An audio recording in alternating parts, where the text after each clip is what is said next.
Terus. Baik, Bapak Ibu, kita mulai ya untuk webinar pagi hari ini. Assalamualaikum warahmatullahi wabarakatuh. Waalaikumsalam warahmatullahi wabarakatuh. Waalaikumsalam warahmatullahi wabarakatuh.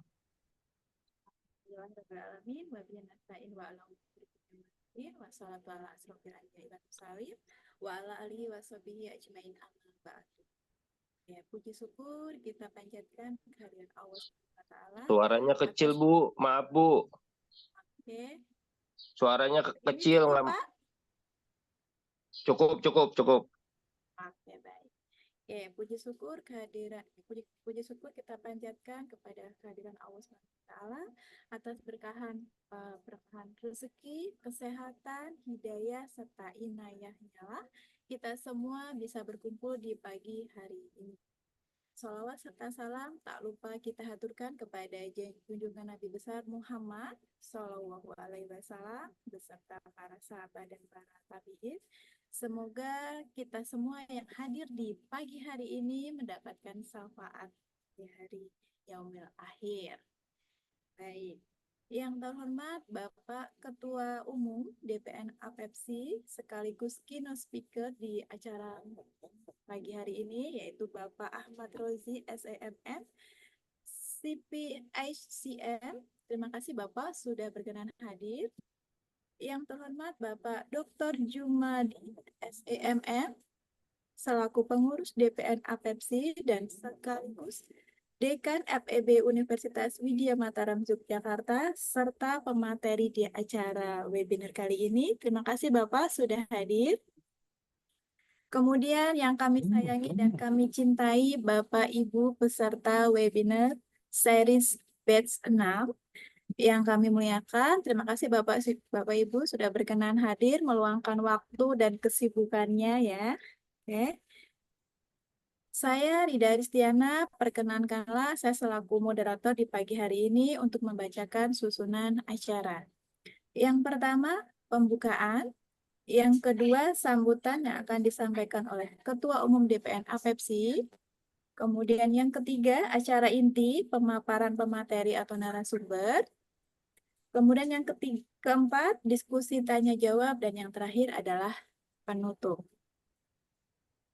Oke, untuk memasuki acara yang pertama pembukaan ya Bapak Ibu, saya sedikit ada beberapa pantun. Nanti Bapak Ibu bilang cakep ya. Oke. Rambut panjang hitam terurai. Cakep. Mencuci baju di tepi kolam. Cakep. Pertanda acara akan dimulai, mari kita mengucap salam. Cakep. Oke, ada dua lagi nih Bapak Ibu untuk membuka, biar kita agak refresh ya Bapak Ibu. Bangun cepat di pagi buta. Cakep. Untuk ke kebun pergi membabat. Cakep. Salam sapa untuk semua. Cakep. Para audiens yang terhormat. Cakep. Satu lagi. Sarapan pagi dengan roti. Cakep. Bersiap-siap pergi bekerja. Cakep. Sebelum masuk ke pembahasan inti, Cakep. saya menyapa apa kabar semua. Cakep. Baik. Oke, masuk kepada pembukaan tadi sudah ya Bapak Ibu. Untuk acara yang berikutnya adalah sambutan keynote speech ya, yang akan disampaikan oleh Ketua Umum DPN APEPSI yaitu Bapak Ahmad Rozi SEMM CPHCM. Dipersilahkan Bapak. Baik, terima kasih Bu Rida. Assalamualaikum warahmatullahi wabarakatuh. Waalaikumsalam warahmatullahi wabarakatuh. Alhamdulillah rabbil alamin wa bihi nasta'in ala umuri dunya waddin. Wassalatu wassalamu ala asyrafil anbiya'i wal mursalin sayyidina wa maulana Muhammadin wa ala alihi wa sahbihi ajma'in. Amma ba'du. Yang saya hormati dan yang saya muliakan senior sekaligus panutan Bapak Dr. Jubadi, SEMM, Dekan Fakultas Ekonomi dan Bisnis Universitas Widya Mataram, Yogyakarta. Sugeng enjing, Pak. Sugeng izin Pak Tua. Sehat, Pak. Alhamdulillah sehat Pak Tua. Terakhir kita ketemu setahun kemarin ya Pak ya, di Jogja. Jadi betul Pak. Ya. Insya Allah berangkat ke Cirebon kan Pak? Diusahakan Pak, nanti semoga So. tidak ada acara dadakan dengan Pak Rektor. Monggo. Matur suwun Pak, sudah berkenan untuk mengisi webinar pagi hari ini. Sami-sami Pak Ketua. Selanjutnya yang saya hormati dan yang saya banggakan Ibu Rida Restiana, Kaprodi Akuntansi Universitas Islam Syekh Yusuf Tangerang. Selamat pagi Bu. Pagi Bapak. Sehat Bu. Alhamdulillah. Bapak gimana? Sehat juga kan? Sehat. Insya Allah selalu sehat. Amin. Terima kasih ya Bu ya, sudah meluangkan waktu untuk menjadi host dan moderator pada pagi hari ini. Sama-sama. Baik, selanjutnya yang saya hormati dan yang saya cintai tentunya para hadirin peserta webinar series 6 yang hadir pada kesempatan pagi hari ini. Pertama-tama saya ingin mengucapkan puja dan puji syukur kehadirat Allah atas segala karunia dan segala nikmatnya. Kita masih diberi waktu dan kesempatan untuk terus menunaikan tugas-tugas kemanusiaan kita dengan berbagai ruang-ruang pengabdian yang sudah kita lakukan sebelum-sebelumnya sampai hari ini. Selawat serta salam mari selalu dan kita tetap curahkan kepada junjungan kita Nabi besar Muhammad SAW. Semoga kelak di yaumil kiamah nanti kita termasuk umatnya yang mendapatkan syafaat dari beliau. Amin. Bapak Ibu yang saya hormati dan para narasumber sekaligus moderator, tidak terasa sudah batch ke-6 AFEPSI menyelenggarakan webinar series ini. Ini bukan perkara mudah bagi kami untuk tetap terus bertahan pada program webinar series yang insya Allah akan sampai berlangsung pada 16 seri. Jadi di batch ke-6 ini merupakan fase yang berada di 2/3 perjalanan webinar series itu. Alhamdulillah pada pagi hari ini narasumber kita yaitu Bapak Dr. Jubadi SEMM selaku Dekan FEB Universitas Widya Mataram sekaligus juga salah satu pengurus DPN di AFEPSI, Insya akan menyampaikan narasi atau materinya terkait dengan persoalan marketing, yaitu tentang bagaimana mengatasi hilangnya pelanggan. Saya kira ini menarik untuk kita diskusikan, khususnya di tengah lingkungan bisnis yang semakin tidak menentu, ya, yang semakin cepat perubahannya. Di isu-isu tentang pelanggan yang mulai menghilang misalnya, itu perlu kita sikapi secara objektif. Bapak Ibu yang saya hormati, webinar ini sebagaimana yang sering saya katakan adalah rangkaian dari kegiatan Rakernas yang insya Allah nanti akan dilaksanakan di Cirebon. Kami membuka diri mengundang Bapak Ibu yang berlatar belakang dari Fakultas Ekonomi, baik secara pribadi ataupun secara kelembagaan, untuk mari kita bergabung dalam kegiatan Rakernas yang akan datang. Di bulan Agustus, tanggal 27 Agustus sampai 29 Agustus di Cirebon. Insya Allah kita akan banyak membahas berbagai hal tentang program-program Pepsi untuk 1 tahun ke depan. Kita juga yang paling prestisius adalah akan menghadirkan kegiatan seminar internasional dengan langsung menghadirkan 2 narasumber dari negeri asalnya, yaitu dari India dan dari Thailand. Kita bisa langsung bercakap-cakap, bisa langsung melakukan percakapan secara global dengan teman-teman yang dari luar negeri untuk mengasah kemampuan komunikasi kita secara global. Bapak Ibu yang saya hormati, mudah-mudahan webinar ini tidak membosankan sampai ke seri ke-16 nanti, sehingga ini menjadi pengetahuan kita bersama, juga penambah amunisi bagi administrasi kita untuk berikutnya.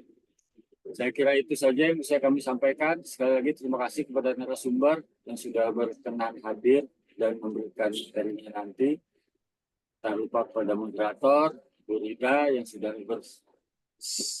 bersedia untuk menjadi moderator pada pagi hari ini, dan tak lupa kepada para peserta.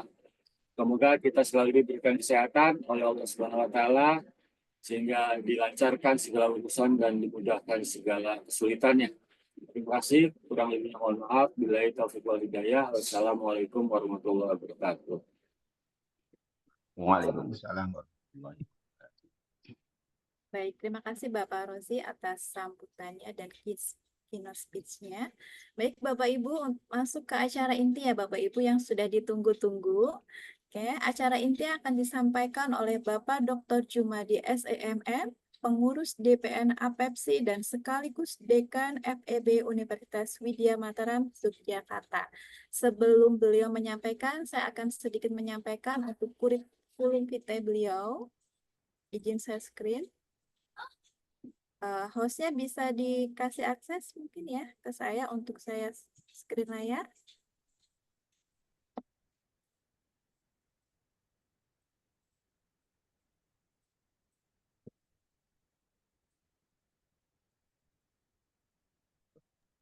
Sudah, Bu. Oke, baik, sebentar.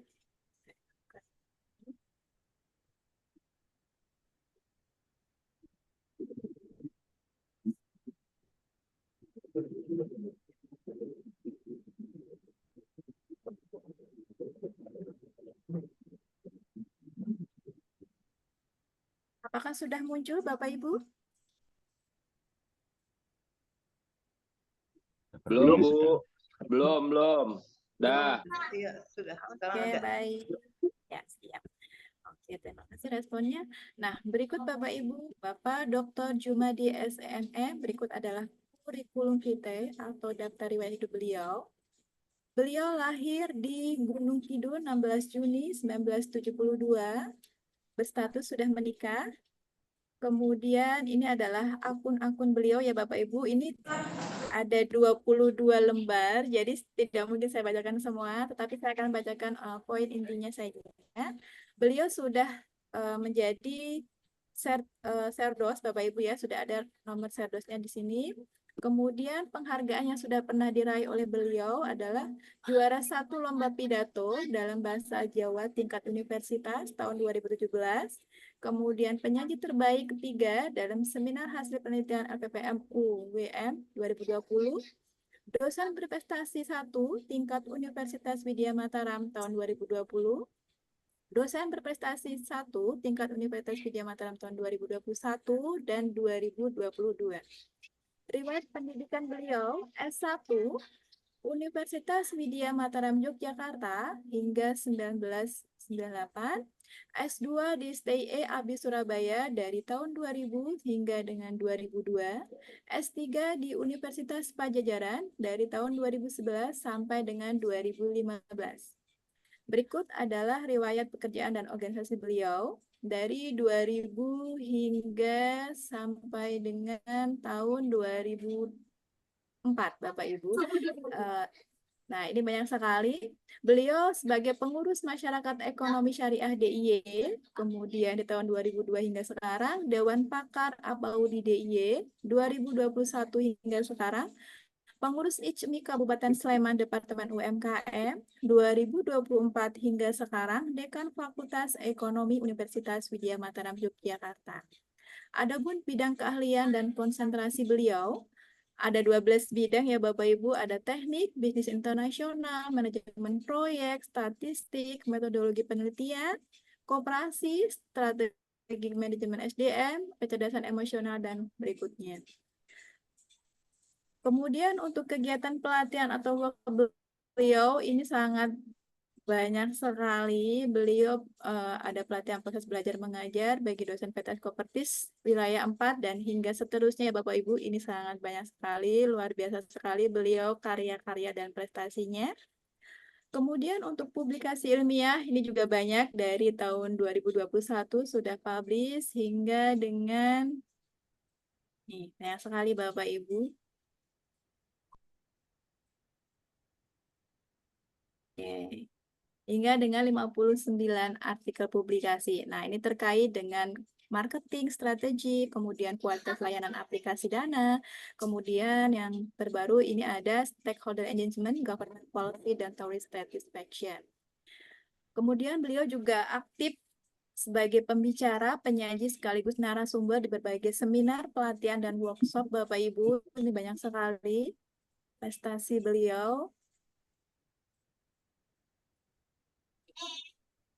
Oke, nah, saya bacakan yang terbaru ya. Beliau ikut dalam Innovation in Rural Tourism Fakultas Ekonomi University Widya Mataram 12 September 2020, kemudian Seminar Nasional dan Call Paper di tahun 2021 di Yogyakarta, kemudian International Conference on Environment Management di UNS ya di tahun 2022, kemudian yang terakhir Seminar International After the 2002 G20 Bali Summit Indonesia on the Global Stage.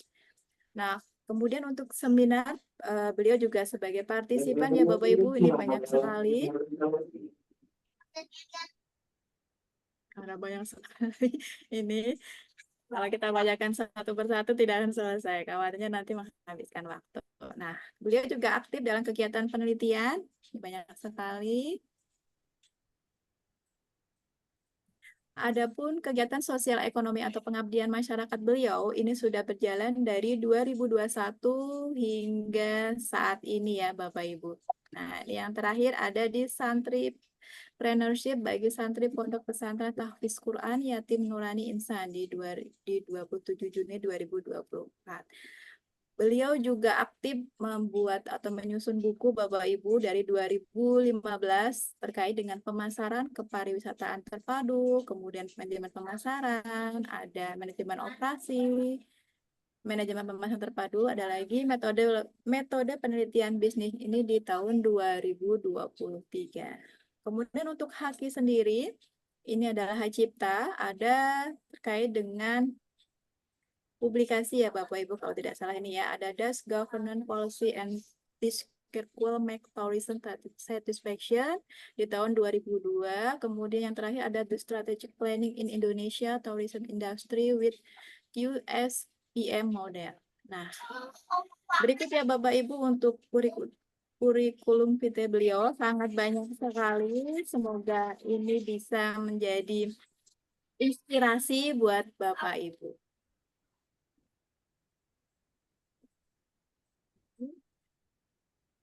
Ya, baik. Untuk kegiatan selanjutnya, kami persilahkan kepada Bapak Dr. Jumadi SEMM untuk memaparkan, dan untuk topik hari ini kita membahas terkait dengan strategi mengatasi hilangnya pelanggan. Waktu dan layar, kami persilahkan Bapak. Terima kasih Ibu Rida atas waktu yang telah diberikan kepada saya. Mungkin audio, apakah suara saya bisa diterima dengan baik, Ibu? Jelas, Bapak. Pak, jelas. Ini sebelumnya, selamat pagi. Assalamualaikum warahmatullahi wabarakatuh. Waalaikumsalam warahmatullahi wabarakatuh. wabarakatuh. Yang terhormat Bapak Ketua APEKSI, Bapak Erosi, yang saya hormati Frida Rizky Yana selaku moderator dan Bapak Ibu yang hadir di ruang Zoom meeting ini yang tidak saya sebut satu persatu yang saya hormati dan yang berbahagia. Alhamdulillahirabbil alamin. Puja dan puji syukur marilah kita panjatkan kehadirat Allah Subhanahu wa taala atas segala nikmat yang telah diberikan kepada kita semuanya sehingga pada pagi hari ini kita bisa mengikuti acara yang diselenggarakan oleh APEKSI dalam rangka untuk perjalanan menuju Rakernas di Cirebon. Bapak Ibu yang saya hormati, sebelum kami menyampaikan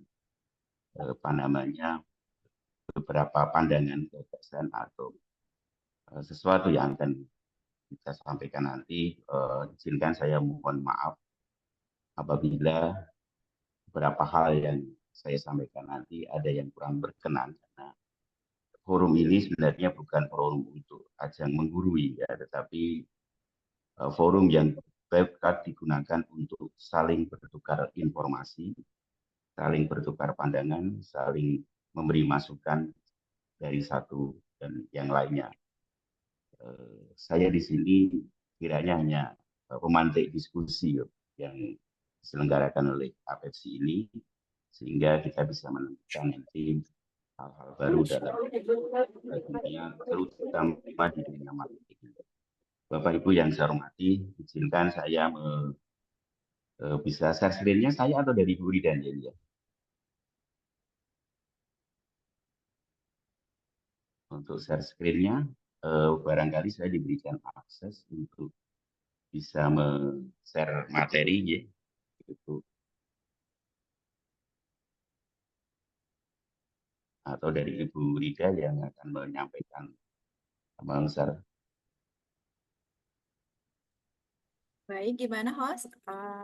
Bapak Dokter atau saya bantu?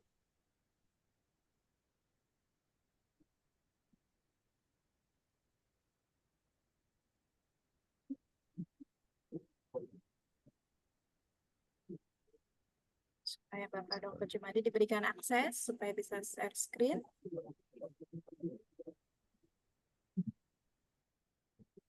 Oke, kalau begitu aja Bu, kita sampaikan dulu ya, nanti barangkali sambil jalan bisa mudah-mudahan nanti ada jalan untuk menuju ke sana. Jadi Bapak dan Ibu, mungkin temanya agak sederhana ya Bapak dan Ibu, dan tema ini sudah sangat usang barangkali menurut pandangan beberapa. Tapi saya ingin menambahkan satu paradigma baru yang kebetulan pernah saya angkat di dalam riset disertasi saya yang melibatkan dua responden, yaitu responden dari karyawan dan responden dari pelanggan itu sendiri. Izin Bapak, saya bisa saya bantu share screen ya Pak? Oh, silakan. Ya, baik, sebentar. Ya, jadi mungkin akan saya awali dengan sebuah pertanyaan besar. Mengapa pelanggan kok bisa hilang? Karena temanya adalah mengatasi hilangnya pelanggan. Pertanyaannya adalah mengapa pelanggan itu bisa hilang? Jawaban sederhananya adalah bahwa pelanggan ada kemungkinan mengalami ketidakpuasan. Ada kemungkinan mengalami ketidakpuasan. Sehingga pertanyaan berikutnya adalah bagaimana memberikan kepuasan kepada pelanggan. Namun untuk menjawab hal tersebut, barangkali akan saya sampaikan di slide berikutnya Ibu untuk beberapa kerangka konseptual yang ini ada beberapa tambahan-tambahan yang belum pernah kami lakukan.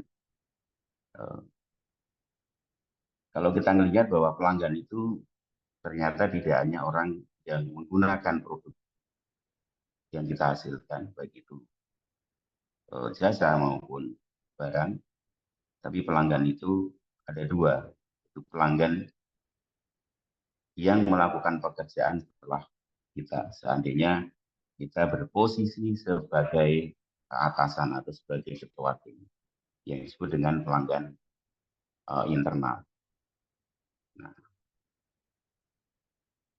yang kedua adalah pelanggan eksternal, adalah pelanggan yang membeli atau menggunakan produk berupa barang atau jasa yang kita hasilkan. Nah, seringkali kita terjebak hanya memberikan kepuasan kepada pelanggan eksternal. Padahal secara teori bahwa pelanggan eksternal itu bisa dipuaskan oleh pelanggan internal. Jadi kalau dilihat dari bagian tersebut adalah bahwa kepuasan pelanggan eksternal itu salah satunya adalah dipengaruhi oleh kepuasan pelanggan internal. Yang jadi pertanyaan berikutnya adalah kepuasan pelanggan internal itu dipengaruhi oleh apa? Dipengaruhi oleh kualitas layanan internal, oleh pemasaran internal, dan oleh leadership atau kepemimpinan. Ini barangkali ada pertanyaan bagi Bapak dan Ibu yang sedang atau menggeluti ilmu manajemen SDM. Jadi kayak SDM-nya kok cukup oleh orang marketing. Nah, dari sisi marketing bahwa pelanggan itu memang ada dua, pelanggan internal dan pelanggan eksternal. Nah, faktor-faktor yang mempengaruhi pun juga berbeda. Nah, di slide berikutnya barangkali itu slide ya. Jadi pelanggan internal itu yang sudah saya sampaikan di awal tadi adalah seorang atau pihak lain atau organisasi yang melakukan pekerjaan setelah kita. Nah, dia punya harapan. Dia punya harapan. Pelanggan internal itu punya harapan. Harapannya apa? Harapannya adalah kerjasama sesama pelanggan internal. Jadi harapannya adalah bisa kerjasama sesama pelanggan internal. Yang kedua, bisa saling membantu sesama pelanggan internal. Yang berikutnya juga harapannya adalah adanya kualitas kerja di antara pelanggan internal, dan yang terakhir adalah harapannya adalah struktur dan sistem kerja yang efisien. Sehingga dapat disimpulkan di sini bahwa yang dimaksud dengan pelanggan internal adalah karyawan perusahaan. Atau kalau kita berperspektifnya sebagai pendidik atau dosen atau di perguruan tinggi, pelanggan internal adalah dosen dan karyawan. Jadi dosen dan karyawan itu adalah pelanggan internal yang harus kita puaskan juga supaya ketika pelanggan internal puas itu bisa memuaskan pelanggan eksternal sehingga pelanggan itu tidak akan hilang. Nah, pertanyaan berikutnya adalah siapa pelanggan eksternal? Pelanggan eksternal sesuai dengan yang sudah saya sampaikan di awal tadi adalah seseorang atau pihak lain atau organisasi atau perusahaan yang menerima atau menggunakan produk, bisa barang, bisa jasa. Harapannya adalah kelayakan produk. Saya kira Bapak dan Ibu ini sudah sangat familiar ya dengan teori. Harga sangat kompetitif, yang berikutnya adalah keandalan produk, yang berikutnya adalah kualitas layanan, termasuk kualitas layanan purna jual ya. Jadi bagaimana ketika orang itu menjual, maka ada enggak layanan purna jualnya. Jangan sampai ketika membeli produk ternyata tidak ada servis centernya, tidak ada yang lain. Itu. Nah, itulah harapan-harapan. Nah, ketika harapan itu terpenuhi, harapan itu terpenuhi, itu ya pelanggan menjadi puas, baik pelanggan internal maupun pelanggan eksternal. Dan ketika harapan itu terlampaui, maka pelanggan bisa sangat puas. Secara teori juga beberapa faktor yang mempengaruhi kepuasan pelanggan. Itu bisa produk, harga, promosi, kualitas layanan, dan strategi pemasaran ya, secara konseptual yang sudah Bapak dan Ibu dapatkan baik itu di bangku kuliah S1, S2, dan S3. Nah, yang jadi pertanyaan berikutnya adalah lalu apa strategi yang bisa kita gunakan untuk mengatasi hilangnya pelanggan tadi, baik itu pelanggan internal maupun pelanggan eksternal. Di slide berikutnya Ibu.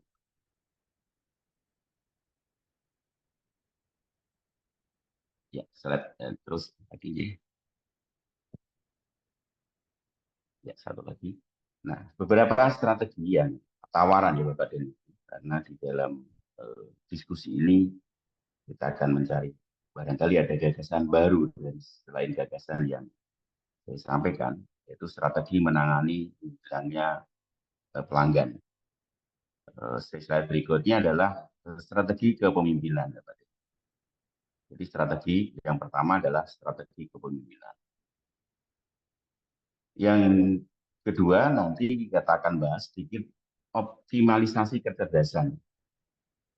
Baru kita masuk ke strategi layanan dan strategi pemasaran. Saya tidak akan terlalu jauh membahasnya.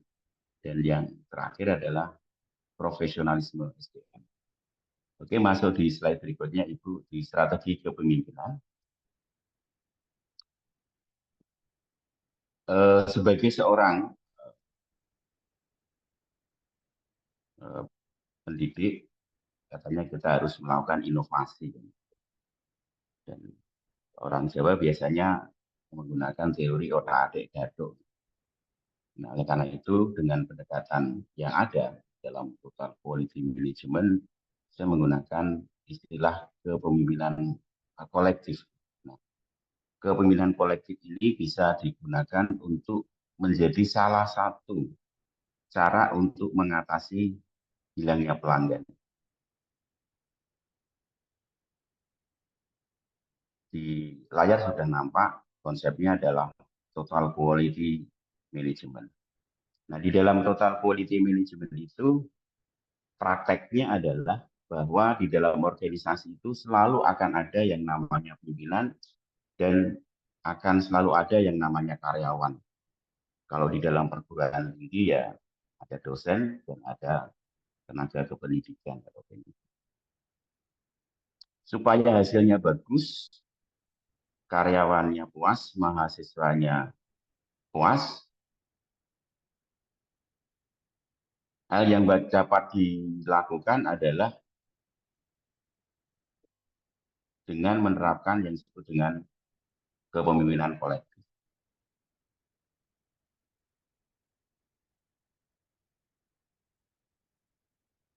Kepemimpinan kolektif adalah sebuah kepemimpinan yang dimana pertanggungjawabannya itu ada di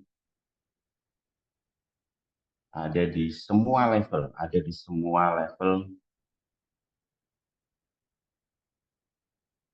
organisasi. Tapi dalam proses pengambilan keputusan mulai dari perencanaan, pengorganisasian, pelaksanaan, dan pengontrolan itu selalu melibatkan karyawan yang di dalam slide ini saya istilahkan tim. Tidak banyak, terutama di kelas kami, mahasiswa yang memahami makna sebuah tim. Sehingga ketika orang bekerja itu selalu ingin dikatakan yang lebih baik di antara teman-temannya.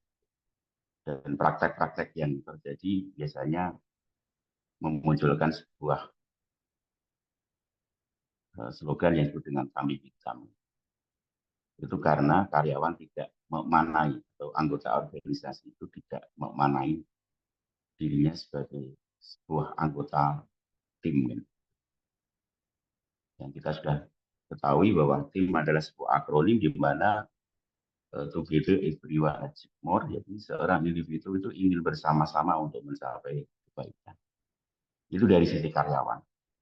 Nah, dari sisi pimpinan ada 3 hal penting yang perlu melekat pada diri seorang pemimpin, yaitu jiwa kepemimpinan, jiwa kepengelolaan, dan jiwa kewirausahaan atau entrepreneurship. Ketiga makna itu sebenarnya sudah menjadi slogan dalam pendidikan di Indonesia, tetapi hanya diambil sepotong saja. Kalau saya boleh menganalisis. Karena ketika kita dulu pernah sekolah SD, SMP, sampai SMA, kita dikasih topi, gambarnya adalah lambang Kemendikbud yang tulisannya hanya Tutpuri Handayani. Padahal kalau kita ingin mencetak sebuah pemimpin, seorang pemimpin, maka ketiga-tiganya itu harus masuk slogan yang disampaikan oleh Ki Hajar Dewantara, yaitu ing arsa Sungtulodo, ing madya mangkudaso, Tutpuri Handayani. Maka seorang pemimpin paling tidak minimal 3 hal itu melekat. Jadi seorang pemimpin itu harus menjadi suri teladan bagi anggota timnya, suri teladan baik bagi anggota timnya, bisa mengelola dan bisa memberikan hal yang inovatif. Jadi berpikir kreatif, inovatif, berpikir berbeda dan bertindak berbeda dibandingkan insan yang lain. Itu dari sisi pimpinan dan karyawan. Nah, dalam prosesnya di situ ada garis dengan garis keterlibatan bahwa seorang pemimpin itu akan melibatkan semua unsur yang ada di dalam organisasinya, mulai dari perencanaan, pengorganisasian, ya, pelaksanaan dan pengendalian. Nah, Bapak Ibu yang saya hormati, ketika sebuah perusahaan atau organisasi itu karyawannya melakukan pekerjaan dan pekerjaan yang dikerjakan itu mengalami kesalahan, seringkali yang dijadikan kambing hitam adalah karyawan. Nah, pernyataannya mengapa bisa demikian, itu adalah PR panjang bagi kita semuanya untuk bisa memecahkan hal tersebut. Karena di situ ada praktek mengkambing hitamkan dan sebenarnya kita semuanya dulu pada masa kita masih kecil, mulai dari bisa berjalan, bisa ngomong, itu sudah diajari untuk mengkambing hitamkan orang lain dan itu yang harus kita putus masalah itu. Itu yang pertama, Pak, dan kepemimpinan kolektif. Saya akan menyampaikan ya sekilas saja, Bapak dan. Nah, yang kedua adalah karena saya orang Jawa, di slide berikutnya itu gagasan yang ingin saya sampaikan adalah menggunakan local knowledge. Jadi local knowledge. Jadi kalau digambarkan, jadi local knowledge. Saya menggunakan istilah kepemimpinan bermakna.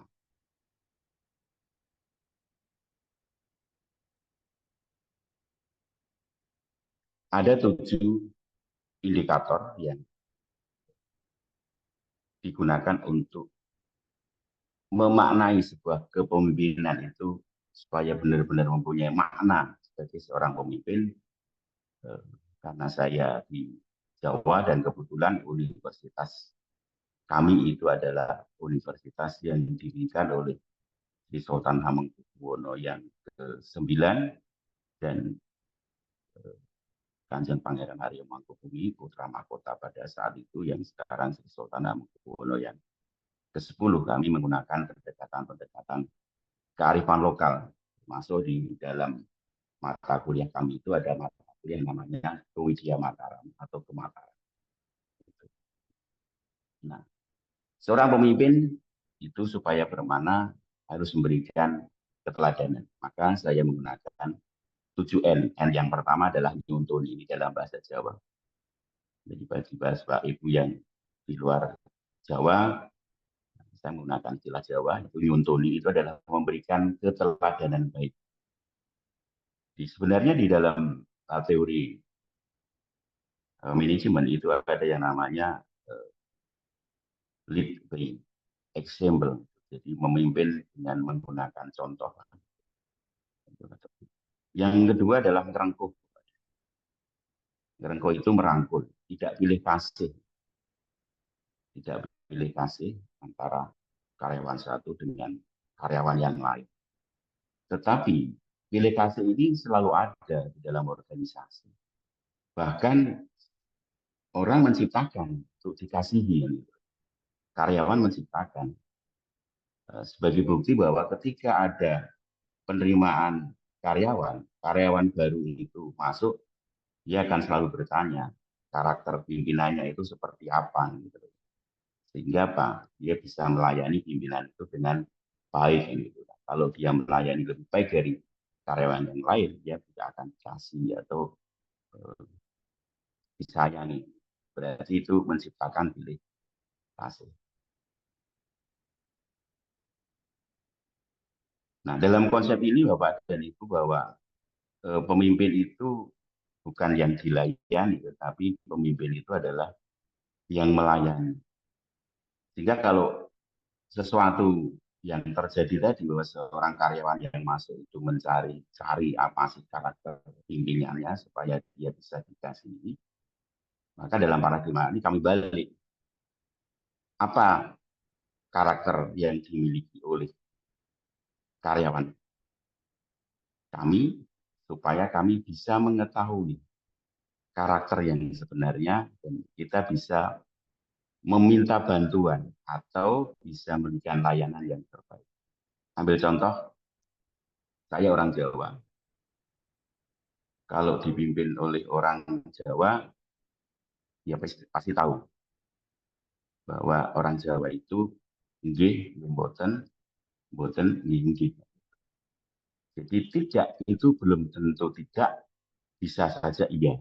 Dan iya itu belum tentu iya, bisa saja tidak. Karena orang Jawa biasanya tidak mau menggunakan toklek. Toklek itu mengatakan yang sesungguhnya. Jadi pakai yang namanya sungkan. Jadi mengatakan nggak suka itu nggak bisa. Oh saya nggak suka dengan bapak itu nggak bisa. Atau saya nggak mau itu nggak bisa. Jadi nggih boten nggih. Iya itu belum tentu iya, tetapi bisa saja tidak. Nah yang ketiga adalah Nyawi JG. Nyawi JG itu mempersatukan. Jadi jangan memecah belah antara karyawan satu dengan karyawan yang lain. Kalau di dalam teori manajemen ada yang disebut dengan konflik manajemen kan, dan konflik itu disisaukan. Nah, sebaik-baiknya organisasi yang ada konflik kan pasti lebih baik daripada yang tidak ada konflik kan. Maka bisa saja disatukan. Yang berikutnya ngopeni, memelihara. Dipelihara itu tidak hanya secara fisik, tetapi juga dipelihara hatinya. Jangan sampai ia tersakiti oleh ucapan atau tindakan. Dan yang berikutnya adalah ngayom, itu adalah melindungi segenap karyawan. Seperti kayak di undang-undang kan melindungi segenap bangsa dan seluruh tumpah darah. Nah, misalnya itu melindungi.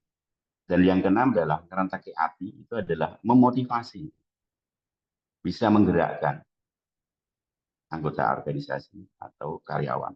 Jadi di kerentaki hati itu ya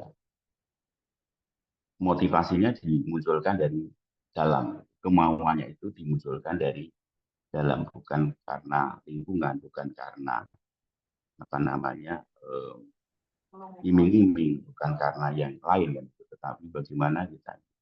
Nah pertanyaannya, lalu bagaimana ngerentaki hati ini supaya orang tergerak? Kalau saya boleh menggunakan istilah adalah sentuhlah hatinya supaya termotivasi, itu disentuh hatinya.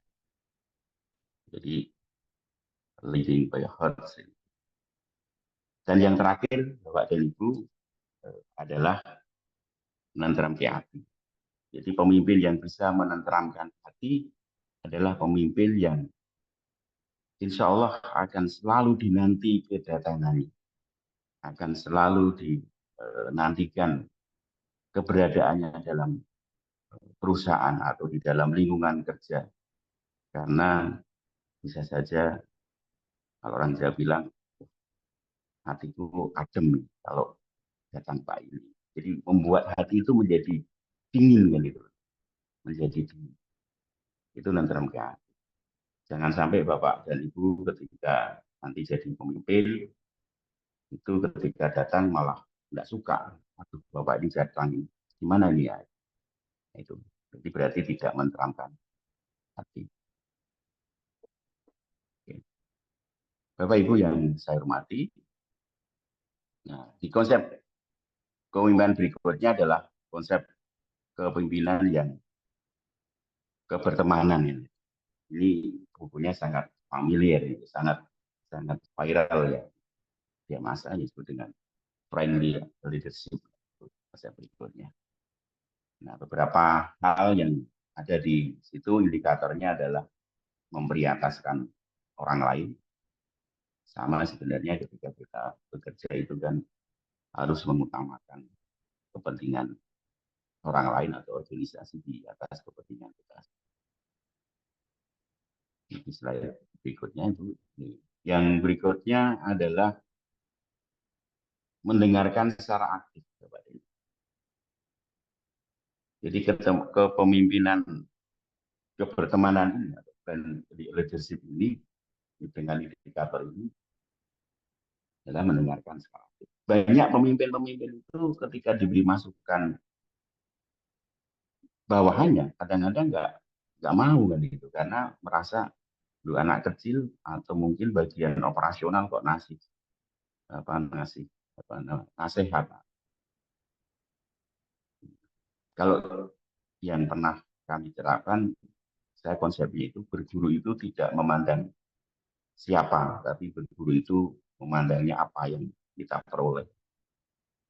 Jadi saya pernah mempunyai guru itu yang anak usia mungkin sekitar 10 tahun ya, 10 tahun itu saya jadikan guru saya karena memang anak itu lebih menguasai dibandingkan saya. Nah, kalau kita nggak punya indikator kemauan untuk mendengarkan secara aktif itu, ya agak sulit menerima anggaran. Padahal di sana yang jadi masalah adalah tidak semua orang itu bisa mendengarkan atau kadang-kadang hanya dengar, karena dengar dan mendengarkan itu berbeda. Maka saya kadang-kadang kalau memberikan motivasi kepada teman-teman kuliah itu di kelas saya selalu menggunakan slogan begini: dengarkanlah apa yang dapat engkau dengarkan dan ambillah kekuatan dari apa yang dapat engkau dengarkan tersebut. Itu tujuannya hanya mendengarkan aktif, mendengarkan dari awal sampai akhir, nggak usah ditinggal-tinggal kemana-mana deh. Kalau kuliah ya kuliah, mendengarkan. Salah satu tipnya. Oke, yang berikutnya adalah memberdayakan orang lain atau memberikan kepercayaan kepada orang lain. Salah satu indikatornya. Jangan hangabai. Jangan hangabai ya. Itu semua pekerjaan itu diambil semuanya. Kita delegasikan. Dan ternyata juga di sini ada memimpin dengan contoh ingat sosum tulodo tadi ada. Membudayakan budaya kerja yang positif dan memberikan pengembangan kepada orang lain, bertanggung jawab dan menerima umpan balik. Nah, itu adalah beberapa indikator Bapak dan Ibu yang nanti kita bisa lebih lanjut kita. Nah, lalu yang slide berikutnya di bawah slide satu lagi Ibu itu prinsipnya apa sih? Prinsip dari kepemimpinan kebertemanan ini adalah berikutnya di slide berikutnya adalah meningkatkan keterlibatan dan motivasi karyawan. Meningkatkan keterlibatan dan motivasi karyawan. Nah, Bapak dan Ibu, sedikit kami sampaikan bahwa Bapak dan Ibu pasti sudah sangat mengenal ya ketika memotivasi itu yang paling terkenal kan teorinya Maslow ya. Teorinya Abraham Maslow ketika orang bekerja. Nah, mulai dari itu yang di slide berikutnya Ibu. Ya. Nah, teorinya Maslow itu mulai dari kebutuhan psikologis, keamanan, sosial, prestasi dan aktualisasi. Bapak dan Ibu, mohon maaf ini bukan karena Jawa sentris ya, kebetulan karena kami di Jawa maka harus ada lokal knowledge yang harus saya masukkan, karena ketika teori yang kita pelajari itu tidak bisa diterapkan di dalam sebuah kondisi, ada dua kemungkinan. Kondisinya yang dibalik atau dirubah, atau teorinya yang dirubah.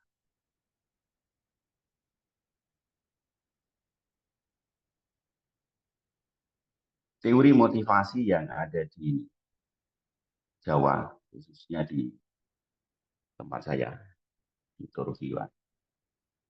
Jadi saya kelahiran Turki, turunan Gunung Kidul. Itu teorinya Abraham Maslow itu sudah hierarkinya sudah kebolak-balik. Sudah kebolak-balik. Dan ini kalau kita gunakan untuk memotivasi, ya nggak bisa lagi. Contohnya begini. Di tempat saya itu kalau suatu hari tertentu orang tua nggak punya duit, anaknya nggak dibekali duit untuk sekolah. Jadi nggak apa-apa, hari ini nggak usah jajan kan. Dan orang tua nggak akan nyari pinjaman ke tempat lain, hanya untuk keperluan jajan. Tetapi ketika suatu hari tersebut ada orang yang mempunyai hajat atau hajatan, kita nggak punya duit, maka penduduk di kampung kami itu akan mencari pinjaman untuk diberikan kepada orang yang hajatan. Dalam bahasa Jawanya nyumbang kan, cagong kan. Dan itu ternyata menggeser kebutuhan psikologis. Jadi kebutuhan sosial itu akan menjadi urutan pertama. Ini sebenarnya punya dampak besar terhadap karyawan-karyawan yang tinggal di pedesaan atau orang yang berasal dari kampung kan, seperti saya ini. Ketika dihadapkan masalah di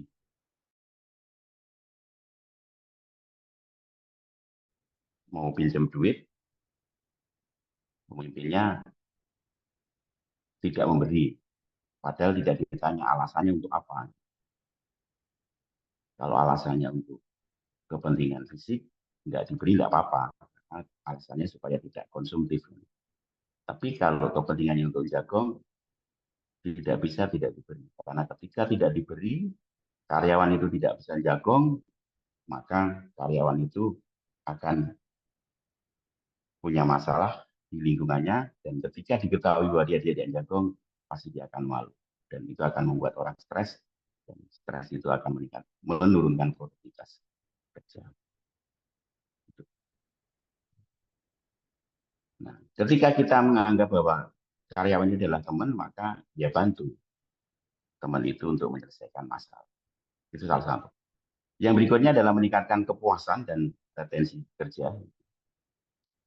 Meningkatkan kepuasan pelanggan, membangun hubungan yang kuat dengan pemangku kepentingan, mengembangkan reputasi posisi dan mencari hasil yang terbaik. Nah, ini beberapa indikator Bapak dan Ibu yang perlu saya sampaikan. Oke, di slide berikutnya, Ibu, selain kepemimpinan,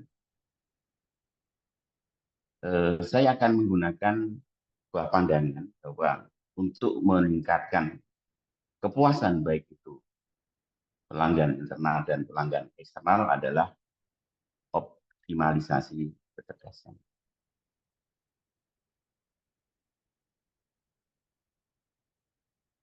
Dalam sebuah renungan, saya mencoba untuk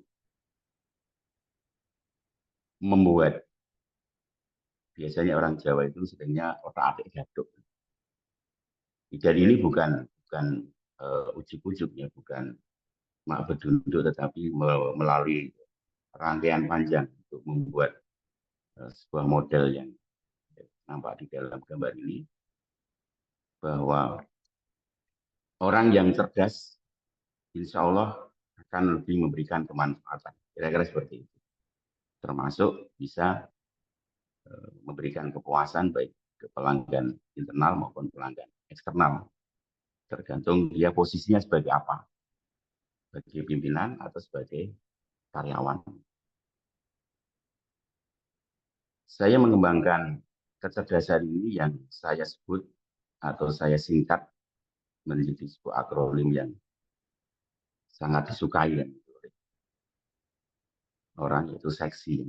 Biasanya kalau orang lihat orang seksi itu senang, padahal seksi itu dalam konotasi negatif. Tapi seksi yang saya maksud di sini adalah kebalikannya. Karena seksi adalah akronim dari kecerdasan. Yang saya boleh namanya adalah kecerdasan paripurna. Ya nggak tahu nanti kalau ada yang menambahkan lagi, kan bintangnya punya 5 sudut. Kalau ada yang bisa mendapatkan bintang 7 kan itu, berarti kan ada tambahan 2 kecerdasan. Yang pertama adalah kecerdasan spiritual. Parameternya ya ingat kepada Allah atau kepada Tuhan, ikhlas, jujur, disiplin, sadar, sabar, syukur, hikmah, dan introspeksi. Dan ini harus melekat kepada insan atau SDM yang ada di dalam organisasi, baik itu sebagai pemimpin maupun sebagai karyawan. Kalau indikator-indikator ini ada, insya Allah apa yang dilakukan itu akan memberikan kemanfaatan yang lebih baik atau lebih banyak. Itu yang pertama. Yang kedua adalah kecerdasan emosional. Kepedulian terhadap sesama, personal, interaksi personal. Karena nanti ada yang disebut dengan interaksi sosial. Interaksi personal itu person to person kan itu. Kalau interaksi sosial ada person to community kan itu, atau community to community. Yang berikutnya kepekaan hati. Jadi muncul empati, ya bisa merasakan apa yang dirasakan oleh orang lain itu. Kalau pemimpin ya bisa merasakan apa yang dirasakan oleh karyawannya. Kalau karyawannya bisa merasakan apa yang dirasakan oleh karyawan yang lain dan bisa merasakan oleh pimpinannya.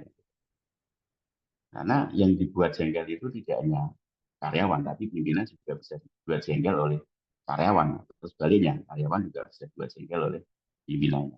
Tergantung konteks. Itu kecerdasan emosional. Yang berikutnya adalah kecerdasan kultural, kemampuan menjaga tradisi budaya. Tidak dipungkiri bahwa Indonesia itu kan multikultural, banyak budaya. Yang ketika Bapak dan Ibu bekerja kan tidak mungkin hanya satu budaya. Jadi bisa puluhan. Dari Sabang sampai Merauke ketemunya di satu perusahaan dan itu campur. Kalau masing-masing saling mengunggulkan budayanya, ya. Kemampuan menjaga adat istiadat, ramah, sopan, dan budi pekertinya luhur. Di Jawa itu ada slogan ajiling sariro gumantung ing busono, ajiling diri gumantung ing lati, kan itu. Bisa saja orang yang ngomongnya sopan itu perilakunya nggak baik. Bisa saja orang yang pakaiannya baik itu nggak sopan. Lalu bagaimana orang itu berpakaian baik, bicara baik, perilakunya baik. Dan itu dibutuhkan di dalam sebuah organisasi. Apalagi dalam konteks pelayanan, itu harus masuk. Yang berikutnya adalah kecerdasan sosial. Ketulusan hati, kepedulian sosial, tidak membedakan antara sama dan kesetiaan menolong dalam konteks yang lebih luas. Bukan hanya person to person, tetapi person to community. Jadi saya sering mencontohkan kalau kuliah itu ada nggak yang kos mahasiswa? Ada Pak. Ketika Pak RT mengumumkan bahwa hari ini kerja bakti gitu, lewat speaker kampung atau masjid gitu, ada nggak yang nggak datang? Ada Pak. Nah, ada nggak yang datang? Ada. Yang tidak datang itu dia tidak punya kecerdasan sosial, tidak mau gotong royong, tidak mau gotong royong. Ini bisa diimplementasikan di dalam organisasi bagian kecerdasan. Ketika jiwa kecerdasan itu tidak muncul, ya orang akan cenderung menghindar sebuah pekerjaan kalau kecerdasan itu. Barangkali Bapak dan Ibu pernah mendengar keluhan di karyawannya di tempat kerja masing-masing. Ketika diberi pekerjaan banyak, ngeluh, hari ini pekerjaannya banyak, pusing. Saya pernah menyandai tim kami, Mbak, hari ini pekerjaannya banyak, ya, iya Pak. Seneng nggak? Nggak seneng Pak. Kenapa nggak seneng? Ya karena capek. Saya tanya, pada saat Anda melamar di sini itu mencari pekerjaan atau enggak sih? Ya cari pekerjaan Pak. Kalau nyari pekerjaan kan mestinya begitu dikasih pekerjaan, ditambah pekerjaan kan mestinya tambah seneng dong. Dan bersyukur dong karena pekerjaannya banyak. Kenapa kok beberapa pengacara umum ketika dikasih pekerjaan banyak itu kok ngeluh gitu? Bukan tambah seneng dan bersyukur karena pekerjaannya banyak. Mestinya bersyukur dan senang ketika dikasih pekerjaan yang banyak. Itu tandanya apa? Karena bersyukur, karena tandanya kita dipercaya untuk mengerjakan sesuatu. Dan tanda kita percaya kalau kita mampu. Coba kalau ada dua orang, satu disuruh dan satu enggak. Kalau itu punya rasa, pasti dia. Kenapa enggak saya yang disuruh? Nah, ini sebagai ilustrasi. Dan yang terakhir adalah kecerdasan intelektual. Wawasan yang luas, cerdas, kritis, analisis, dan interpretasi. Pertanyaannya berarti, kenapa intelektual itu saya munculkan di terakhir, bukan di pertama? Karena untuk membuat spiritual, emosional, kultural, dan sosial itu lebih sulit dibandingkan untuk membuat orang pintar. Untuk membuat orang mau itu lebih sulit dibanding orang mampu. Karena orang mampu belum tentu mau, tapi kalau orang mau, insya Allah akan jadi mau. Dan itu ada di kecerdasan paripurna. Nah, Bapak dan Ibu yang saya hormati. Nah, yang berikutnya, slide berikutnya itu selain optimalisasi kecerdasan, nah baru ini nggak usah banyak-banyak. Ini peningkatan kualitas layanan ya Pak. Nah, di slide berikutnya ada yang disebut dengan kualitas layanan internal. Dan nanti ada kualitas layanan eksternal. Pertanyaannya apa sih yang membedakan? Dimensinya sama Bapak Denny. TERA, tangible, empati, responsif, reliability, dan assurance. Kalau Bapak Denny itu sering sekali orang marketing itu mengutip dimensinya. Cuma pertanyaannya, apa bedanya? Kualitas layanan internal adalah layanan yang diberikan kepada pelanggan internal. Pelanggan internal itu ya karyawan. Tangible, unsur tangible. Contohnya, kalau Bapak dan Ibu memberikan ruangan yang baik untuk bekerja, fasilitas yang canggih dari sisi fisik, mejanya baru, laptopnya baru, ruangannya baru, itu unsur tangible, insya Allah karyawan akan senang. Tapi pertanyaannya adalah ketika kita diberi ruangan yang baru, meja baru, alat baru tadi, bisa digunakan nggak untuk menyenangkan orang yang datang atau pelanggan? Karena ada kalanya diberikan fasilitas yang baik, itu bukan digunakan untuk melakukan kebaikan untuk orang lain, tetapi melakukan kebaikan untuk diri sendiri. Yang berikutnya empati. Bisa merasakan apa yang dirasakan karyawan lain. Contohnya gini, Pak, besok saya nggak masuk ini, tetangga saya itu ada nikahan, bisa nggak tukar jadwal? Wah, nggak bisa.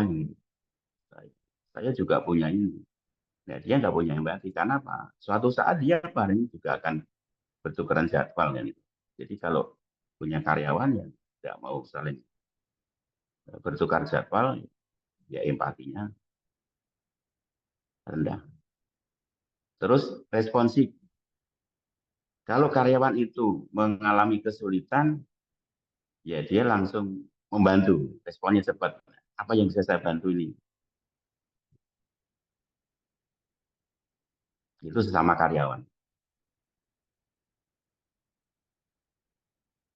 Dimensi reliability-nya, ya kalau janjian dengan karyawan yang lain, itu ditepati. Sama dengan ketika kita janji dengan pelanggan juga. Ini sama karyawan. Dan yang terakhir adalah asuransi, saling menjaga nama baik, memberikan jaminan itu bahwa kita tidak akan melakukan. Itu kualitas layanan internal. Yang berikutnya adalah kualitas layanan eksternal. Ini saya modifikasi dari teorinya para suraman itu, dan ini menjadi salah satu kebaruan dalam riset yang saya lakukan, sehingga saya menambahkan 2 dimensi dalam dimensi kualitas layanan eksternal ini. Menjadi saya tambahkan dimensinya security dan akses, sehingga kalau disingkat tidak TERA tapi setara. Jadi singkatannya adalah setara, bukan TERA lagi, karena ada security. Jadi itu berbeda dengan assurance. Security itu contohnya ya memberikan tingkat keamanan. Ambil contoh begini ya Pak. Kalau kita punya perguruan tinggi yang lahannya itu nggak begitu luas, sehingga ekspansinya adalah vertikal, biasanya lantai bawah tanah itu menjadi alternatif untuk parkir ya Pak. Biasanya.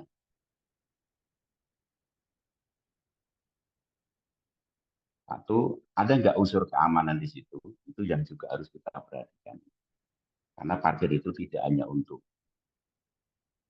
karyawan, dosen, tetapi juga untuk mahasiswa dari sisi keamanan. Saya tambahkan dengan aksesnya gampang nggak? Jangan sampai ketika kita mau keluar, justru malah tambah dalam masuknya. Karena saya pernah masuk di dalam sebuah pusat perbelanjaan, karena lantainya pengembangannya itu vertikal, naik dan bawah itu bisa 3 lantai. Ketika mau keluar justru malah masuk kan, karena aksesnya nggak begitu bagus. Itu dimensi yang lain sama Bapak. Tangible adalah unsur fisik itu bangunan. Dan ini menjadi faktor utama untuk layanan di Indonesia, karena rata-rata orang Indonesia itu tipenya visual. Membeli itu bukan apa yang dirasakan, tapi nanti apa yang dilihat dulu kan. Jadi ada unsur apa namanya fisiknya. Apakah itu beli makanan atau apakah layanan pendidikan, perbankan, rumah sakit, itu pasti unsur tangible. Padahal tangible yang baik belum tentu aktivitasnya itu sesuai. Itu untuk yang kualitas layanan eksternal. Nah, yang berikutnya Bapak dan Ibu, kenapa kok ada contoh kasus buruknya layanan misalnya. Di slide berikutnya, ini beberapa case Bapak dan Ibu. Konsumen dicuekin. Jadi kadang-kadang ada orang yang datang tapi pura-pura nggak ngerti gitu. Dicuekin. Atau front office yang sering kosong atau staf tidak ada di tempat, sehingga ketika orang minta layanan harus menunggu dan nggak ada, atau menunggu terlalu lama. Pertanyaan curiga nih, itu juga bisa menjadi salah satu. Nah, biasanya terjadi di pusat perbelanjaan. Ya, kebetulan kalau di kami itu kan dekat dengan desa itu, ya dikira nggak punya duit kan itu ya. Biasanya tanya. Terus mendiamkan telepon atau mengangkat telepon dengan bantuan mesin. Jadi bagi Bapak dan Ibu di tempat kerjanya masih menggunakan mesin, ternyata ini menjadi salah satu indikator buruknya layanan. Biasanya silakan pencet nomor sekian kalau ingin ketemu si. Nah, itu salah satu. Nah, dan masalah yang sering terjadi di dalam layanan ada 3 hal: pengetahuan, kemampuan, dan kemauan. Jadi aspek pengetahuan, kemampuan, dan kemauan. Jika pengetahuannya ada, kemauannya enggak ada, kemampuannya enggak ada, tapi kemauannya ada, insya Allah akan teratasi. Tetapi ketika kemauannya enggak ada, walaupun dia mampu dan tahu, pasti dia akan tinggalkan. Itu beberapa hal yang perlu. Nah, strategi yang berikutnya, Ibu Bapak, adalah strategi pemasaran. Kalau saya menggunakan istilah adalah external marketing, karena ada internal marketing, ada external marketing. Ya, strategi pemasarannya adalah yang pertama adalah strategi pemasaran internal atau internal marketing.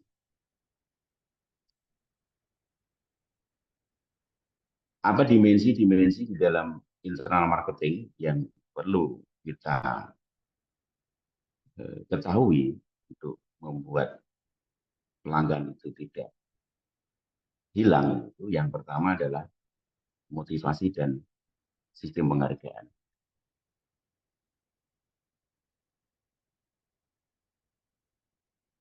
Semua orang itu bisa dimotivasi, tapi tidak semua orang cara memotivasinya sama. Ada yang digetak-getak, kalau dalam bahasa Jawa, digetak itu mau bekerja, atau ada yang tidak harus digetak. Maka di dalam teori itu kan ada teori X dan teori Y kan itu. Ada yang dipangku dan ada yang dikerasin kan. Itu motivasi dan sistem penghargaannya seperti apa. Ada konsistensi juga. Terus efektif, komunikasi yang efektif. Komunikasi yang efektif itu yang bagaimana? Kalau saya boleh menggunakan istilah, dalam komunikasi itu, saya menggunakan komunikasi efektif itu adalah komunikasi yang modelnya circle. Komunikasinya melingkar, tidak top down saja, tidak bottom up saja, tapi circle communication. Contohnya sederhana, dan Bapak dan Ibu sudah mengaplikasikan. Asalkan ada kemauan, kan itu. Asalkan ada kemauan, metode itu sangat efektif komunikasi itu.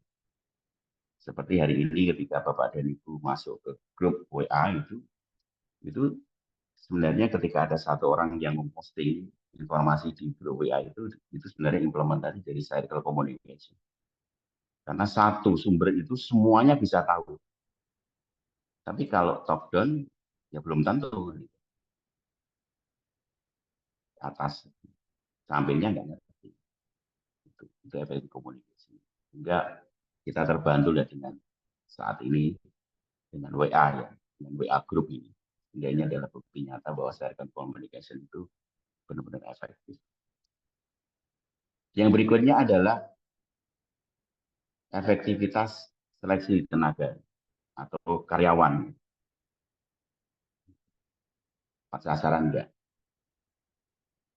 Termasuk efektif rekrutmen. CK-nya terpenuhi enggak? Skill,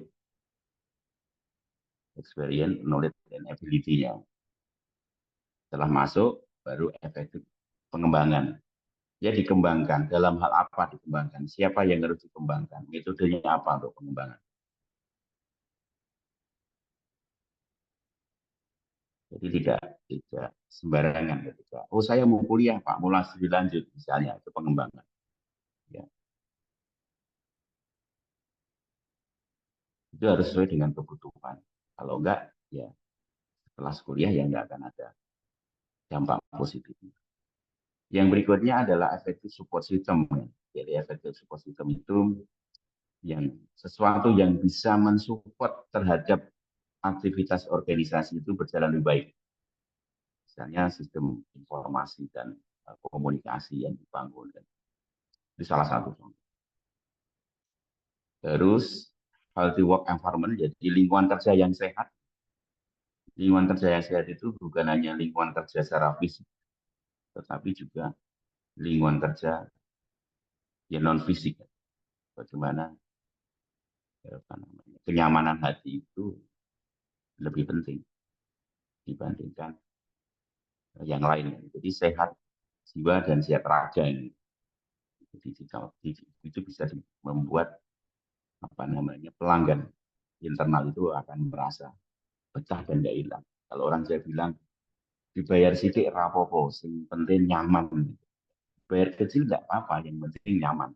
Bekerja itu bukan untuk nyari materi yang berlebih, tetapi kadang-kadang ada juga yang mencari kenyamanan. Syukur-syukur bayarnya gede, gajinya besar, suasananya nyaman.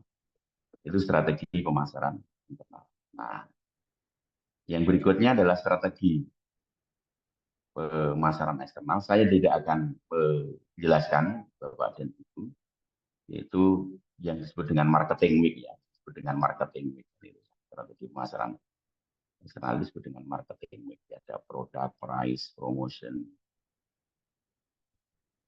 place, people, process, dan physical evidence itu menjadi strategi.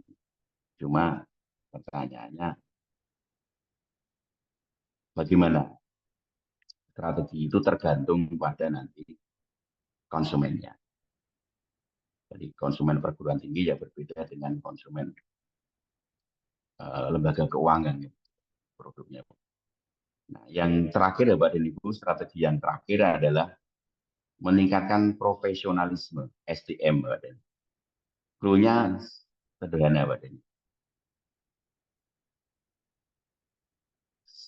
Bagian orang mengatakan bahwa orang yang ahli itu dikatakan profesional. Bagian orang mengatakan seperti itu. Sehingga ketika ada kejadian, misalnya, ada penjahat, ketahuan, terus di situ dikejar oleh satu satuan kombi atau 3 satuan kombi. Penjahatnya nggak ketangkap. Pasti masyarakat mengatakan, oh penjahatnya profesional, tak kecekel, penjahatnya profesional, nggak ketangkap. Ya itu bukan profesional, dia penjahat yang ahli, tapi tidak profesional. Maka di dalam slide saya ini, di slide berikutnya Ibu, di profesional SDM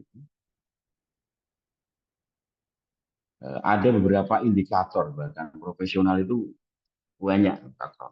Nah, profesional itu kan orang yang ahli di bidangnya, tapi intinya dia bertanggung jawab kepada diri sendiri, kepada lingkungan, kepada agama, dan kepada Tuhannya. Kira-kira seperti itu.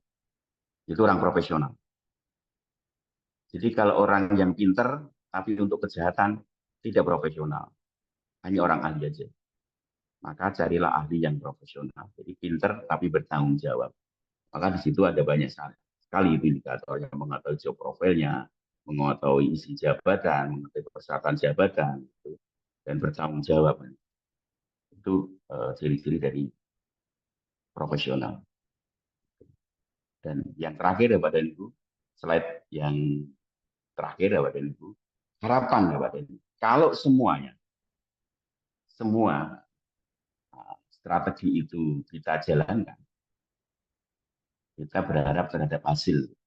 Di slide berikutnya Bu, setelah itu di hasil. Nah, kita bicara tentang hasilnya. Hasilnya adalah kalau strategi-strategi tadi itu dijalankan dengan baik dan hasilnya baik, maka saya membuat sebuah rumus, nah, suksesnya bermartabat. Karena bisa saja sukses itu tidak bermartabat. Sukses bermartabat adalah sukses yang hasil yang dicapai baik dengan cara yang baik. Atau kalau kita jualan, untungnya banyak, caranya tidak ngapusi. Itu berarti sukses dengan bermartabat. Orang kaya yang memperoleh kekayaannya melalui usaha yang profesional, halal, itu berarti sukses bermartabat. Tetapi orang kaya yang memperoleh kekayaannya melalui mencuri, korupsi, itu adalah sukses tidak bermartabat. Orang yang korupsi dan konangan itu adalah tidak sukses dan tidak bermartabat. Barangkali itu Bapak dan Ibu yang bisa saya sampaikan. Ada kurangnya saya mohon maaf yang sebesar-besarnya. Ada lebihnya silakan disimpan masing-masing. Terima kasih. Saya akhiri sebelum tanya saya. Assalamualaikum warahmatullahi wabarakatuh.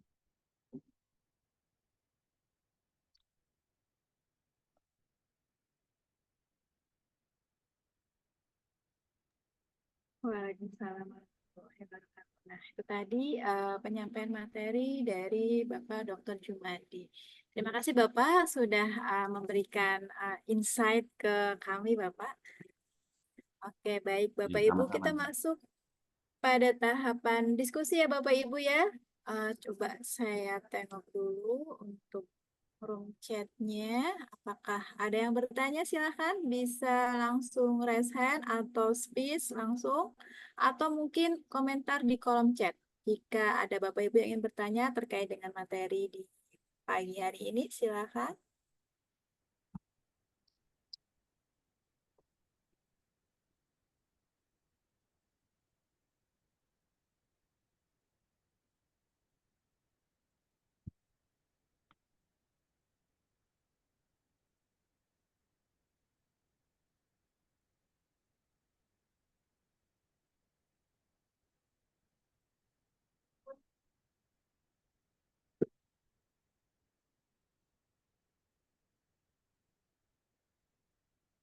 Untuk materi juga sudah di-share ya Bapak Ibu di chat room ya. Materi Bapak Dokter sudah ada, sudah dikirim. Silahkan bagi yang ingin bertanya, bisa langsung berbicara atau mungkin komentar di kolom chat juga boleh.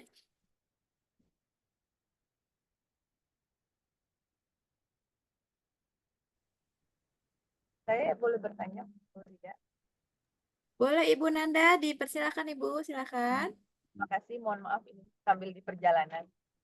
Ya, tadi materi Pak Jumadi sangat bagus sekali. Saya lihat tadi ya terkait leadership friendly dan seterusnya gitu ya. Yang saya tanyakan bagaimana ketika kita menjadi pemimpin dan mohon maaf anak buah kita itu usianya lebih tua dibandingkan kita.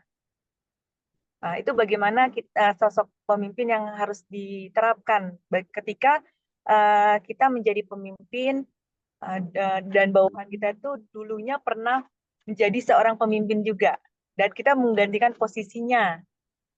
Bagaimana sikap yang kita harus lakukan sehingga kita bisa optimal dalam memimpin suatu instansi dan seterusnya. Terima kasih Bu Rida dan Pak Jumadi. Assalamualaikum warahmatullahi wabarakatuh.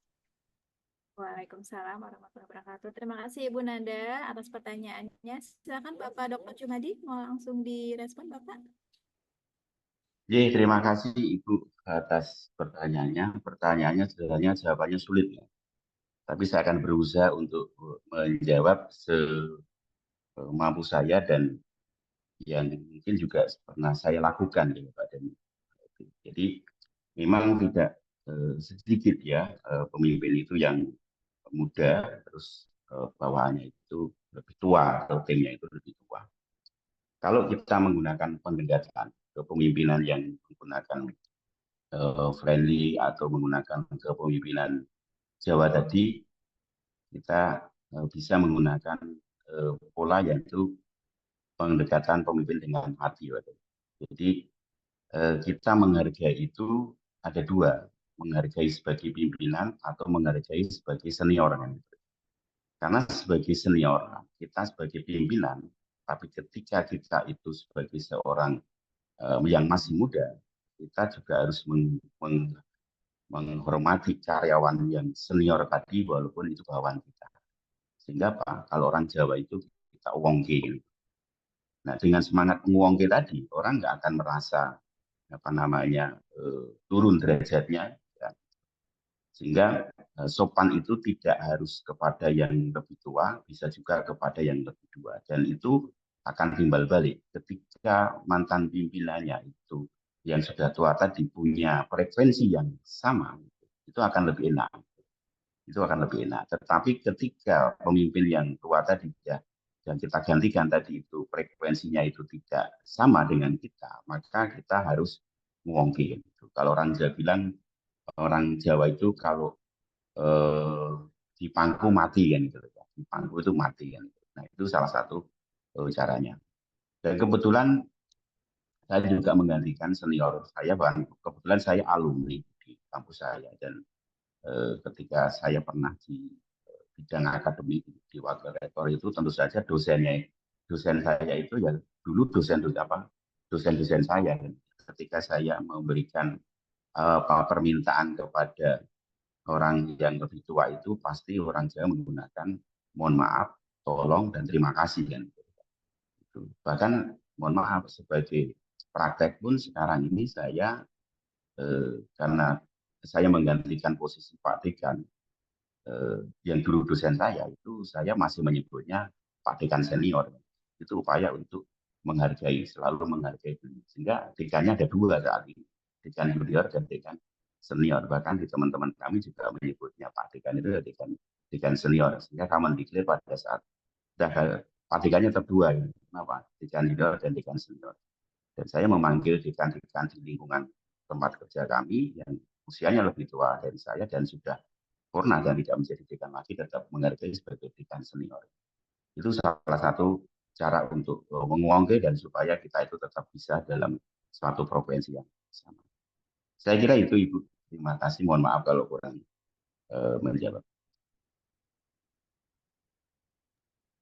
Baik Bapak, terima kasih atas jawabannya. Semoga bisa membantu menjawab ya Bu Nanda ya atas pertanyaan yang tadi ya.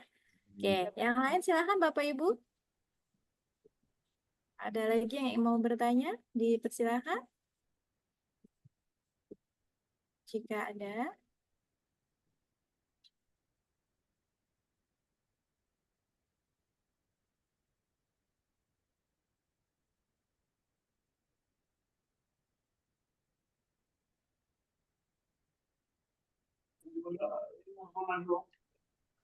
Assalamualaikum.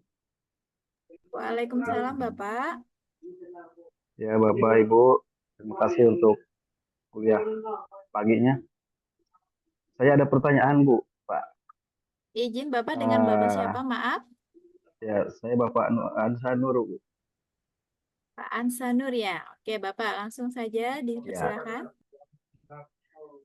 Ya, apakah saya sebagai pemimpin satu perusahaan kecil ataupun besar ataupun medium, dan saya terlalu misalkan anggaplah dengan karyawan itu terlalu dekat atau misalkan terlalu perhatian atau terlalu baik, apakah ini akan berpengaruh terhadap karyawan itu akan menganggap remeh saya sebagai pemimpin atau bagaimana? Karena saya pikir dengan yang tadi diuraikan juga, kita harus sedikit banyak harus dekat dengan staf, tidak terlalu menjaga jarak gitu. Apakah itu akan berpengaruh terhadap kualitas kepemimpinan saya sebagai pemilik perusahaan? Itu aja Bu, terima kasih. Oke, baik Bapak, terima kasih atas pertanyaannya. Monggo Bapak Dr. Jumadi, dipersilakan. Terima kasih Ibu. Jadi dekat dengan anggota organisasi atau dengan karyawan itu akan berpengaruh terhadap kualitas kepemimpinan. Kalau menurut pandangan saya itu pengaruhnya baik, Pak. Pengaruhnya baik. Selagi tidak dimanfaatkan oleh karyawan itu ya. Jadi dengan konsep tadi yang merangkul kan itu, ngopeni, ngayomi tadi itu kan sebenarnya kan upaya untuk kita mendekatkan diri kepada karyawan tadi. gimana caranya kita ngopeni, ngerangkul, ngerengkuhan itu nentrem ke hati kalau kita nggak deket. Jadi nggak ada masalah, nggak ada masalah. Deket itu lebih bagus. Bahkan mohon maaf, saat ini kan terlepas suka nggak suka ya, pemimpin yang berusuhan itu kan disenangi orang, presiden dan sebagainya kan itu kan disenangi orang karena dekat dengan rakyat. Memang ada yang mengkhawatirkan ini nanti kalau misalnya ada sesuatu gimana ini ya gitu. Tapi kan semuanya sudah diantisipasi dengan cara seperti itu. Tapi nggak usah terlalu khawatir. Berbuat baik itu insya Allah akan lebih baik daripada kita tidak berbuat baik. Dekat itu lebih baik daripada kita menjauh. Jadi kalau menurut saya, kalau Bapak dekat memang dekat dengan dengan anak buah Bapak, dengan karyawan Bapak, tidak masalah. Bahkan bisa saja kita kalau di Jogja itu kan bisa ngangkring bareng, Pak. Bisa ngangkring bareng, tidak masalah gitu. Duduk selonjor bareng, tidak masalah gitu. Minum makan nasi kucing bareng nggak masalah gitu. Dan itu tidak akan mengurangi kualitas kepemimpinan. Itu kan hanya masalah image dan gengsi aja sebenarnya. Ketika kita nggak punya, ketika image dan gengsi itu kita lepaskan, sebenarnya ada masalah. Kami ya melihat praktek-praktek seperti itu bahwa dosen dengan mahasiswa ngangkring bareng itu tidak masalah. Tidak ada aturan kalau dosen dan mahasiswa ngangkring bareng nggak boleh. Karyawan dengan pimpinan ngangkring bareng nggak boleh. Itu tidak ada. Semakin kita bisa berbaur, menurut saya semakin bagus. Saya kira itu Ibu Ida dan Pak Ansyar Nur. Terima kasih. Mohon maaf kalau kurang. Baik, Bapak, terima kasih atas jawabannya. Semoga mencerahkan ya, Pak Amsanur. Oke, silakan Baik, yang Ibu. lain. Terima kasih. Terima kasih. Iya, baik, sama-sama Bapak. Ada lagi Bapak Ibu? Dipersilahkan. Satu lagi penanya mungkin ya Bapak Ibu. Silakan. Ya, Assalamualaikum. Waalaikumsalam warahmatullahi wabarakatuh, Bapak Samsi. Silakan Ya. langsung Bapak. Ya, ini mau tanya sedikit Pak. Zaman sekarang ini kan pencari kerja itu lebih banyak gitu Pak. Sedangkan lapangan kerja tuh sedikit. Jadi banyak perusahaan atau lebih tepatnya lembaga kursus lah begitu. Nah itu kurang menghargai guru dan karyawannya. Karena ya kalaupun kamu keluar ini lamaran juga udah banyak ini. Gitu. Nah, jadi kalau mau keluar ya silakan. Pelamar berikutnya juga banyak yang menanti. Nah ini kalau sikap pemimpin yang begini bagaimana ini Pak?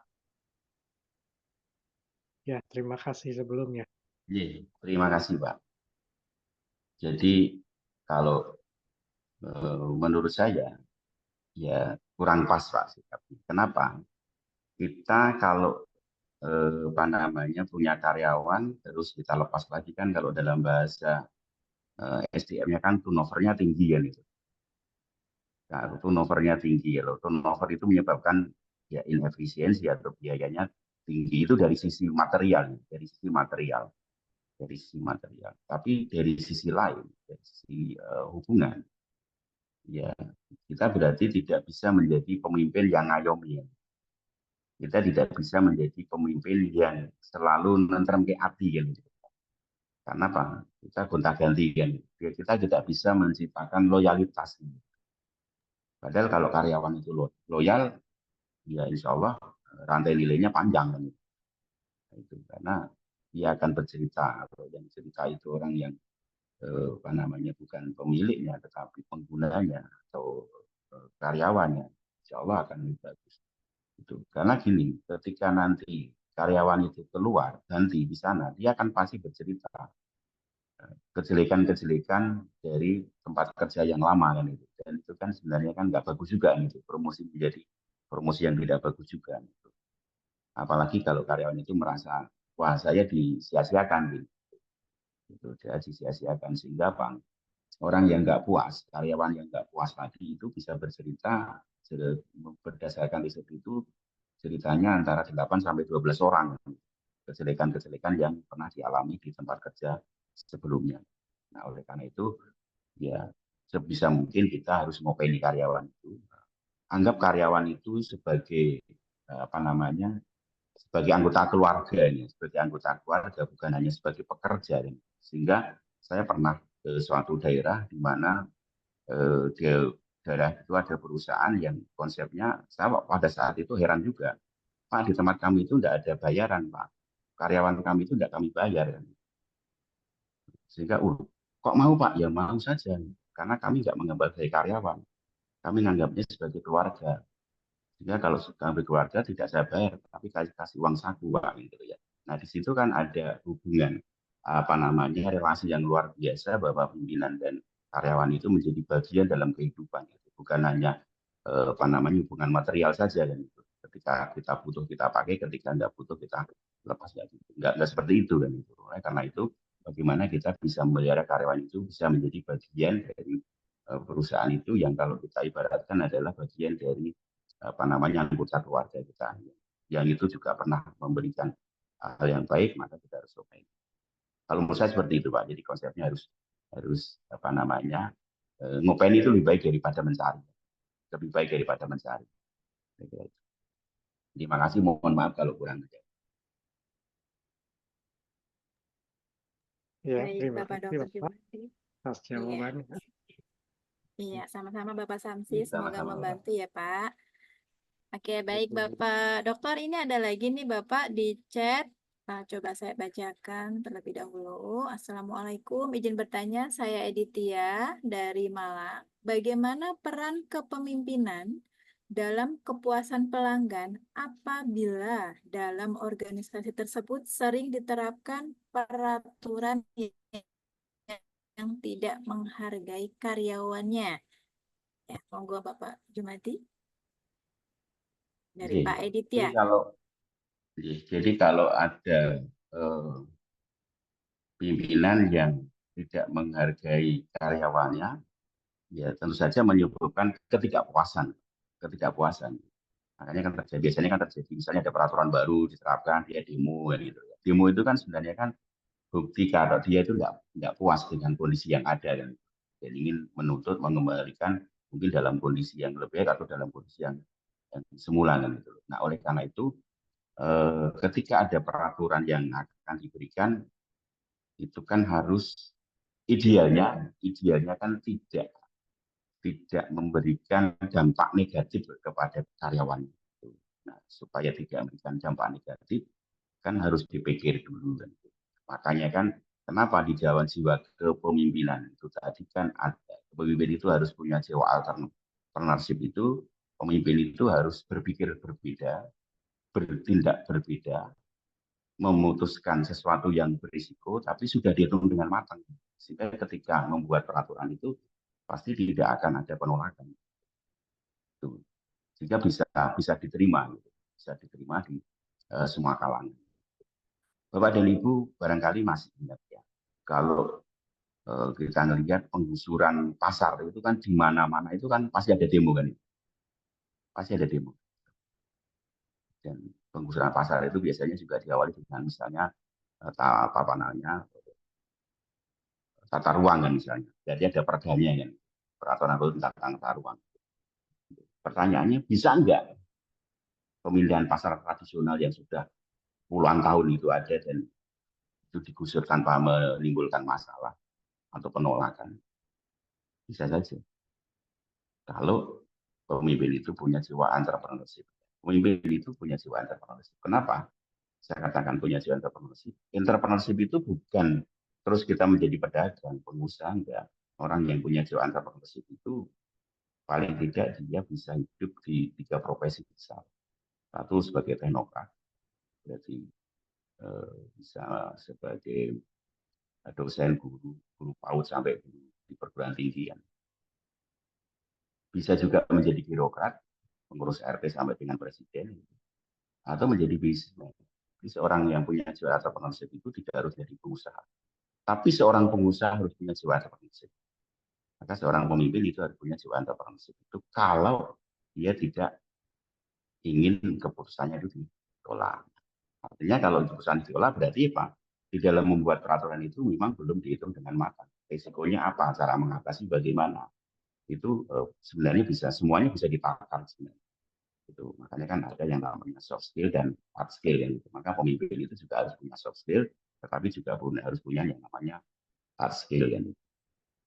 Saya kira itu. Jadi pengaruhnya besar ya dan negatif. Maka harusnya seperti itu.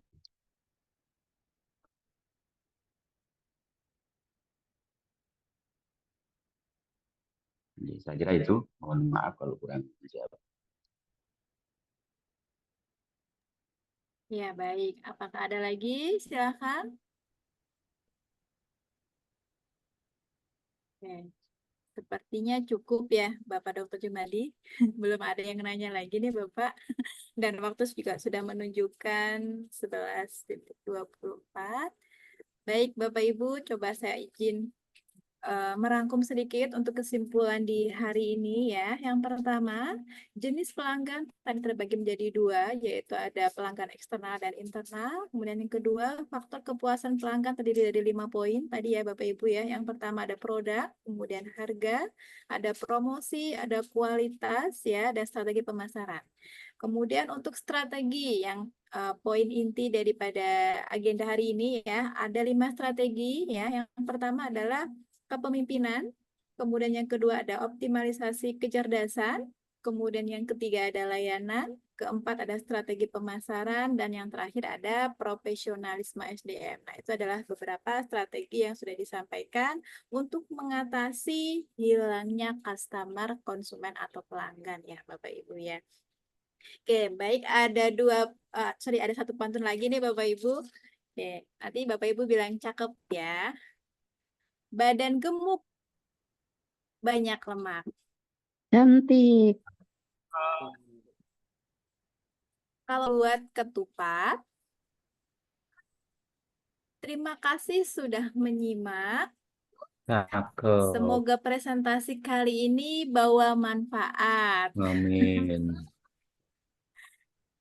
Amin. Lagi ya Bapak Ibu ya, ini ada beberapa untuk penutup nanti. Yang pertama, saya lanjutkan kembali ya. Pisau diasah pagi-pagi, Cakep. bawa ke kebun untuk membabat. Berakhir Cakep. sudah acara ini, semoga bisa memberi manfaat. Ya, lanjut lagi. Bunga bangkai si Raplesia arnoldi, baunya Cakep. sungguh busuk sekali. Acara ini cukup sampai di sini. Semoga kelak kita berjumpa lagi. Amin. Oke, yang terakhir ya Bapak Ibu ya.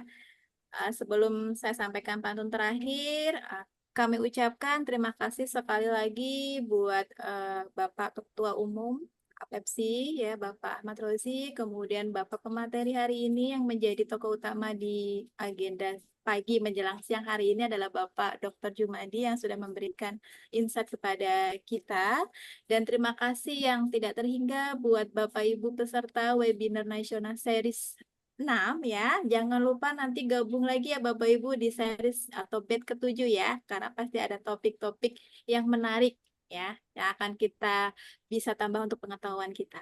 Ya, oke. Penjahit benang di dalam peti, Ibu Tuti menjahit kebaya. Saya pamit undur diri. Terima kasih atas perhatiannya. Saya tutup ya Bapak Ibu. Terima kasih atas partisipasinya. Semoga hari ini menyenangkan, happy, dan memberi manfaat untuk acara hari ini. Saya tutup. Wabillahi taufiq wal hidayah. Wassalamualaikum warahmatullahi wabarakatuh. Waalaikumsalam warahmatullahi wabarakatuh. Terima Terima kasih Pak kasih. Dr. Jumadi, Terima Bapak kasih. Ibu. Terima kasih. Terima kasih Pak Bu Rozi, Ida terima dan kasih. lain-lainnya. Sampai ketemu Ya, kembali. Jadi jam loro. Terima kasih. sama-sama Ibu. Terima kasih kehadirannya Bapak Ibu.